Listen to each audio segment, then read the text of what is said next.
नज़ला sir दर्द से अदलता बदलता है, कभी सर दर्द कभी नज़ला।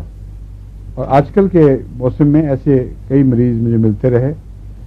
इनमें एक मरीज़ के वक्त तो मुझे बिल्कुल याद नहीं था ये कि सुराइनम देनी चाहिए, इसलिए मैं दूसरी दवाएं देता रहा, कोई फ़ायदा नहीं हुआ।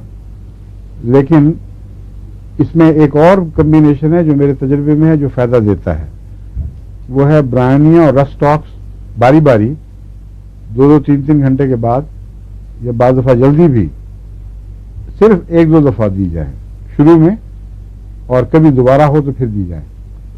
तो ऐसा सरदर्द जो नज़ले से अदलता बदलता हो, उसमें ये बहुत मुफीद है। और यहाँ जितने हुए अब तक उनमें तो मैंने देखा कि अल्लाह के फजल से शफा हो गई, जबकि दूसरी सारी कोशिशें नाकाम हो गई थी और दवाई बज़ाहिर अलामतें रखती थी लेकिन काम नहीं देती थी।